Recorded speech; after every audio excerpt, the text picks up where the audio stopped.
Welcome back to Pinching Pennies with me, Rhonda. In today's video, I'm taking all this cheap Halloween decor and turning it into this. And my inspiration comes by way of Grandin Road. Because come on, Grandin Road has the neatest stuff for Halloween, but it also has a humongous price tag. So let's remedy that, shall we? And go thrifting and go to the cheap stores and see what we can come up with. So this is one of my favorite thrift stores. Each one of these candlesticks was $2. But a nice surprise was that Harlequin print candle holder behind those candlesticks. I got them all. I don't know what kind of fancy schmancy ribbon must have been on this spool because it's such a nice heavy wooden spool. So I had to get it. Over at Goodwill, I spotted this ceramic vase, which I thought would be perfect to make a witch boot. And these wood chip owls from Walmart, they're only $3.98. They may not be as big as the ones on Grandin Road, but they're still going to be awesome. If you have an old grapevine wreath that you can repurpose, or if you see one when you're out thrifting, that would be perfect. I didn't find any, so I had to buy a new one from Walmart, and the 12-inch one was $5.98. I also got my Spanish moss from Walmart because I needed a big bag for all of my fall decorating. And I spotted these feathery-like stems. It was in the middle of the main aisle on one of these things for only 97 cents. They had some really cool florals. And then I went to the Dollar Tree and the Dollar General for a couple more things. Most of my florals came from Dollar Tree. Okay, so to make this $199 wreath, you're starting with a plain grapevine wreath. And then you'll need to get some rubber snakes. And I got mine from Walmart. They were $1 a piece. I bought 5. I only wound up using 4. So all you do is wrap the snakes around the grapevine wreath, and then you secure it in place with, I chose to use some black floral wire. Green would probably work fine too, but I wanted to keep everything black, and the black floral wire came from Dollar Tree. So it was just easy peasy, put the snakes on and wire them in place. Make sure you've wired them well enough that they won't flop around. And then take it outside and give it a nice coat of black spray paint. You really only need one good long strand of rice lights to go around this wreath, but I have this curtain light set from the Dollar General store. I get my dollar stores all kinds of mixed up. So anyway, I'm using that because I like to use what I have, and I'm just gonna let them stream down and go down onto my mantle. If I didn't say before, I am making this scene for my mantle. Then you add your Spanish moss, and I didn't bother using hot glue because it catches in that grapevine wreath and it stays. You don't I mean, you can shake the thing and some will fall off, but that's gonna be with anything you use Spanish moss with. Now let's work on the owls. Now the owls on Grandin Road had these witch hats, which made them really cool. So we're going to make some hats for these little owls. And the best way I could think of to do that would be to use paper mache. Now I haven't used paper mache since I was in elementary school. So I had to look up a recipe. I'll put it right up here on the screen. It was really simple, but very messy because it's going to get everywhere. So you want to put something down to protect your surfaces.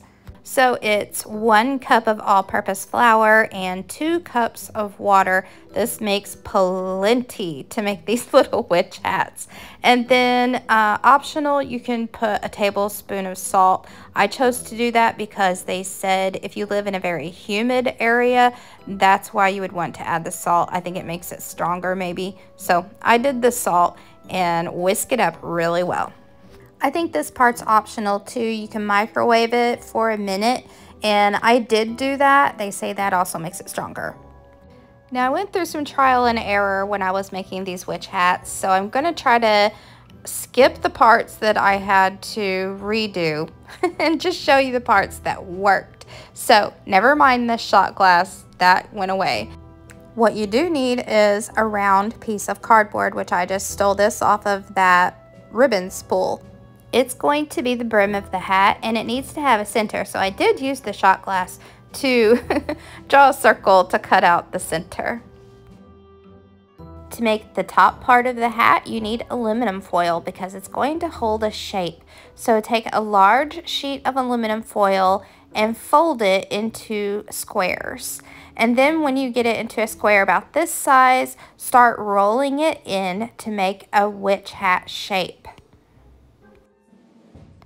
Okay, here's a better look at it. So I've got my witch brim down here, and I've got my cone-shaped aluminum foil all ready to attach. So first I wanted to make the bottom sort of flat so it would be sitting evenly. So I tucked in what needed tucked in, and then I put it down on the witch brim and used good old Scotch tape to hold it in place.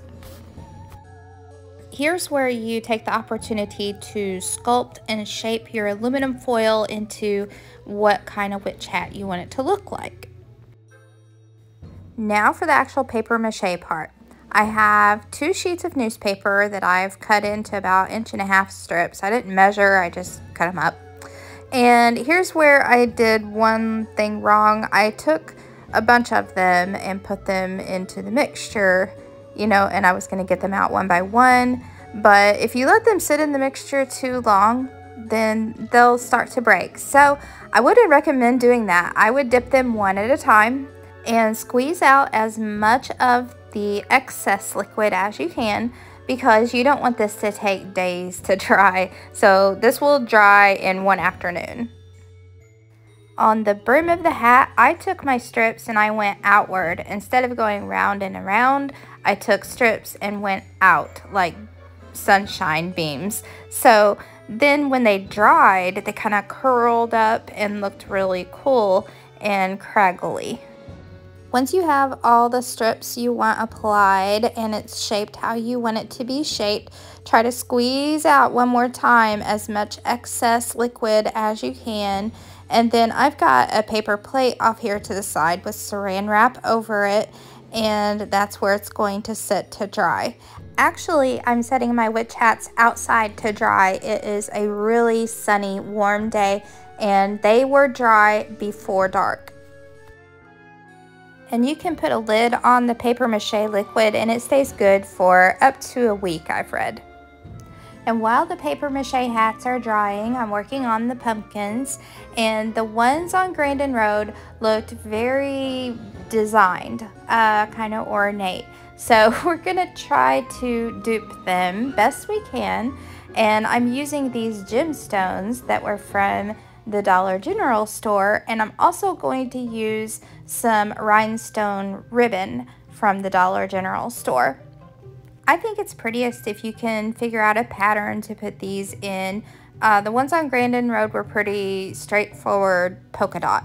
So mine is sort of in a pattern, but I had different shaped gemstones. They weren't all just round. So you just work with what you have and what you can find at your dollar store and come up with something that you really like. These pumpkins all came from Dollar Tree, by the way, and this is the rhinestone ribbon that I'm talking about that came from the Dollar General store. And instead of applying it to the pumpkin with the rhinestone side out, we're going to turn it the other way where the rhinestones are facing in toward the pumpkin, and that makes it like a metal suit of armor kind of texture. I used hot glue to attach all the pieces and it came together really well. Like the lines really matched up pretty well. It kind of got a little wonky for me in the back, but you know, the back never shows, right? And the third pumpkin design is done all with hot glue. So what I did was diagonal lines from the top stem down around toward the bottom. So I went all one direction and then I went back and went the opposite direction to cross them all. and it made sort of like a diamond cross pattern. But you do have to be patient and let it dry as you go along. And if you have a mess of glopped up glue at the bottom, just cut it off after it's dry. Then take your pumpkins outside and spray them with some metallic gold spray paint. And voila, like that, here they are back in the house along with the dried witch hats. So what are we going to work on first? Let's do the pumpkins first. The Grandin Road pumpkins were not so much a bright shiny gold as they were a darker kind of coppery color. So if you had copper spray paint, that would probably work too. But I really prefer to add this Waverly antiquing wax on top of the gold because that way you get a layered effect. So you have the gold underneath and then this coppery looking effect on top. And I did this with all 3 pumpkins. Now to decorate the witch hats, and they turned out super strong and they fit the owls' heads pretty well. I have to do some trimming on their eyebrows, which you'll see later, and I did trim up a little bit around the brims of the hats to make it not so squared off in places, but I really like how these turned out. I used black chalk paint on these hats and I painted the underside of the brim because it's going to show too. And after the black paint had dried, then I went back and took some Waverly chalk paint in the color Truffle and I dry brushed that around, and it really gave it another layer and added detail and made it look more woodsy and whimsical to go with our theme. And the Grandin Road hats had just a simple black twine bow. So, well, not a bow, but a piece of black twine tied on. I had to do some surgery and remove some of the eyebrows so that the hats would fit on right. And then after the hats would sit on the heads correctly, then I hot glued them in place.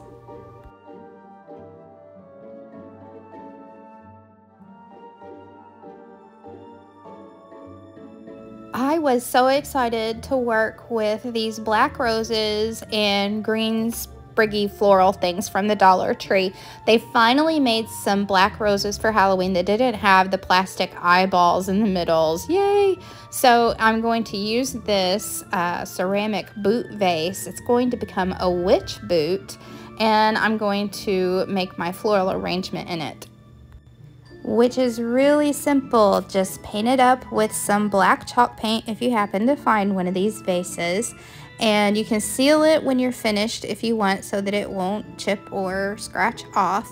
But start out with 1 coat of black chalk paint. That's really all it took for mine. And I decided to leave the bottom its original brown color because I thought it made it look more realistic if it had a brown bottom shoe. And then I touched up where it wasn't right. And this boot had some flowers that were on this side. I'm going to make those details pop by just brushing some metallic gold acrylic paint with a stencil brush. So these are the florals that you'll need from Dollar Tree. I have these green fingery things. I have the black roses without the eyeballs. And then I have the black maple leaves. And this time I did cut apart every stem to put in the vase. I just had a vision in my head of those green fingery things sprawling out looking all creepy. I'm so happy that I found this piece at the thrift store for only $2. It reminds me of Mackenzie Childs, right? So $2, that was a great deal. It's not Mackenzie Childs, by the way. Anyway, I'm going to style it with the Dollar Tree velvety green skull, and also remember those feathery stems that I got at Walmart for 97 cents a piece? First, I'm going to cut them down so that they're mostly just the feathery parts. I'm going to take 2 or 3 of them. I'm bending them around into a round shape that will fit on the top of this candle holder. I'm not hot gluing anything in place because I might want to reuse these later. They set well enough just in their little round shape that you can form them into, and then I set the skull on top. Grandin Road had bats flying off in their scene, but I'm going to do something a little different, and instead of doing bats, I'm going to cut out some black butterflies. I'm doing that using my Cricut machine. You of course could do this by hand. This is just quicker, and I'm using some black cardstock paper. When you peel this away, it is so satisfying.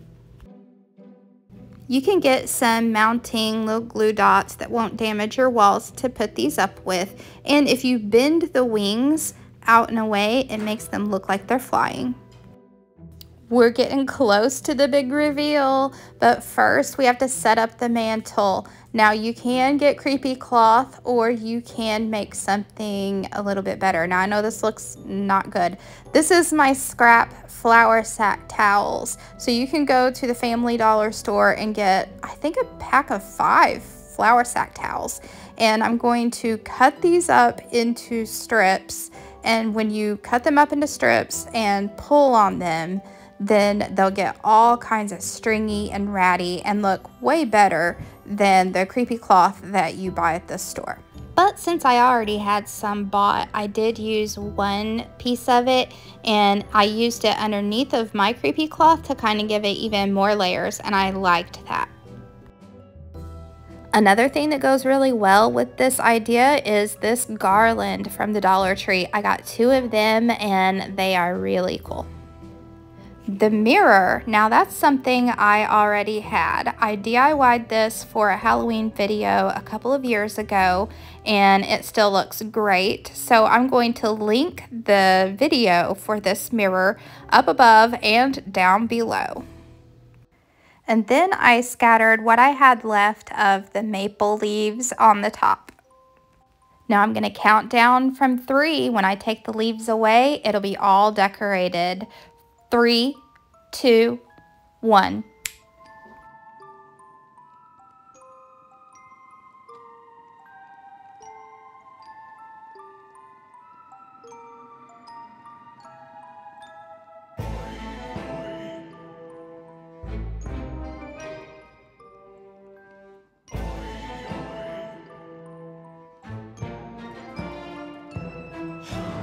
The candles are also something that I made in one of my very first Halloween videos.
I totaled up everything I spent, and the total was just under $70, which is cheaper than the set of 3 pumpkins at Grandin Road that was $99, not to mention the wreath that was $199.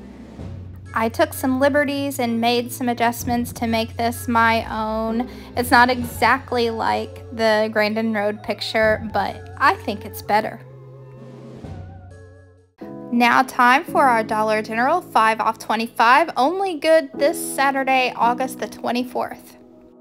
Here's the list. You can screenshot it now, and I'll go through the coupons you need to have clipped.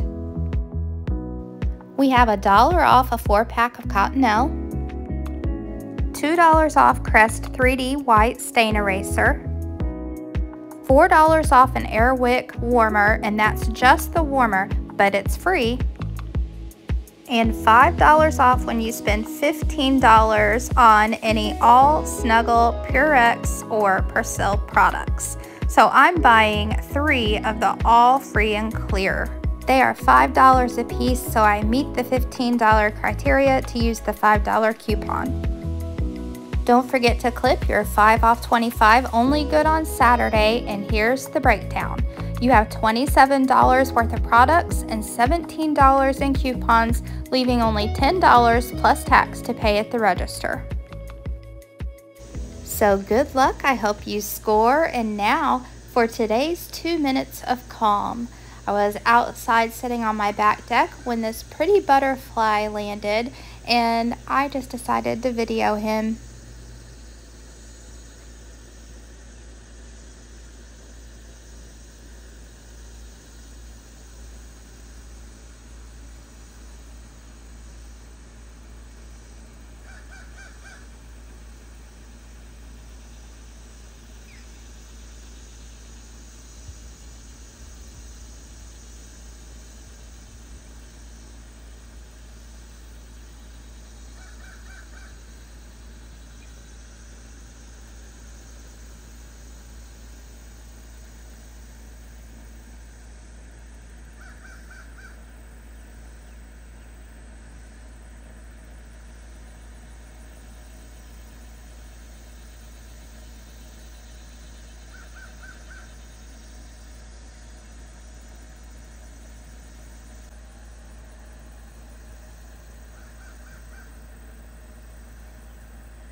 Thanks for watching, everyone, and hi to all my new subscribers. If you want to be a subscriber too, click the button right here and become part of the Distressed Princess family. I'll see you in the next one. Bye.